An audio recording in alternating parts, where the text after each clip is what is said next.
రాజరిక పాలన నుంచి ప్రజాస్వామ్యం దిశగా హైదరాబాద్ సంస్థానం విలీనమైన రోజున మనం తెలంగాణ ప్రజాపాలన దినోత్సవంగా నిర్వహించుకుంటున్నామని రాష్ట్ర మహిళా కమిషన్ చైర్పర్సన్ నేరేళ్ల శారద అన్నారు. సమీకృత జిల్లా కలెక్టరేట్ ప్రాంగణంలో పరేడ్ గ్రౌండ్స్ లో నిర్వహించిన తెలంగాణ ప్రజాపాలన దినోత్సవ వేడుకలో రాష్ట్ర మహిళా కమిషన్ చైర్పర్సన్ నేరేళ్ల శారద ముఖ్య అతిథిగా పాల్గొన్నారు. మంగళవారం ఉదయం ముఖ్య అతిథిగా పోలీస్ గౌరవ వందనాన్ని స్వీకరించి జాతీయ పతాకావిష్కరణ చేశారు. అనంతరం ముఖ్య అతిథిగా తన సందేశాన్ని తెలియజేశారు. ఈ కార్యక్రమంలో జిల్లా collector Koya Sriharsha, Peddapalli MLA Chinthakunta Vijayaramanarao, Ramagundam MLA Makkan Singh Raj Thakur, అదనపు కలెక్టర్లు జె అరుణశ్రీ తదితరులు పాల్గొన్నారు.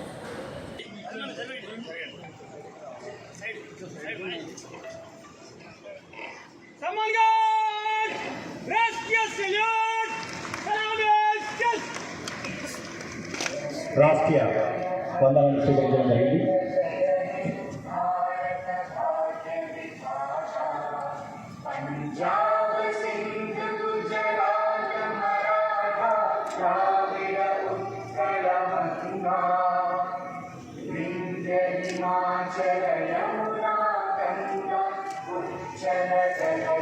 తెలుసుకోవాల్సినటువంటి బాధ్యత కూడా మనందరిపైన ఉంది. కాబట్టి ఈ సందర్భంలో మన రాష్ట్రంలో జరుగుతున్నటువంటి కొన్ని విషయాలను మీతో పంచుకుంటాను. ప్రియమైన సోదరి సోదరులారా, జిల్లా ప్రజలందరికీ తెలంగాణ ప్రజాపాలన దినోత్సవం సందర్భంగా నా హృదయ శుభాకాంక్షలు. చరిత్రలో 1948 సంవత్సరం సెప్టెంబర్ 17వ తేదీకి ఒక విశిష్టత ఉంది. 76 సంవత్సరాల క్రితం ఇదే రోజున మన తెలంగాణ భారతదేశంలో అంతర్భాగంగా మారింది. రాచరిక పాలన నుండి ప్రజాస్వామ్య పాలన దశలోకి పరివర్తన చెందింది. అందుకే ఈ సందర్భంగా తెలంగాణ ప్రజాపాలన దినోత్సవాన్ని జరుపుకుంటున్నాం. తెలంగాణ ప్రజాస్వామిక స్వేచ్ఛను పొందడం కోసం ఆనాటి యావత్ సమాజం ఉద్యమించింది. ఆనాటి అపూర్వ ఘట్టాలు జాతి జీవనంలో నిరంతరం సజీవంగా నిలిచిపోయాయి. నేటి సందర్భంలో ఆ ఉజ్వల ఘట్టాలను, ఆనాటి యోధుల నెలకట్టలేని త్యాగాలను తలుచుకోవడం మనందరి బాధ్యత.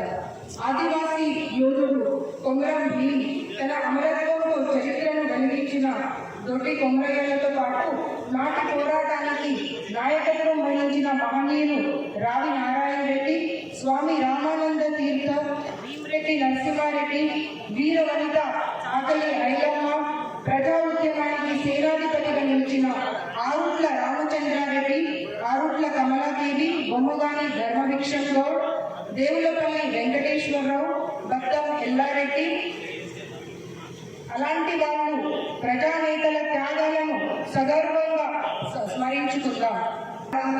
బండి యాదగిరి, షోయబుల్లా ఖాన్ లాంటి సాహితీమూర్తులకు ఘనమైన నివాళులు అర్పిద్దాం.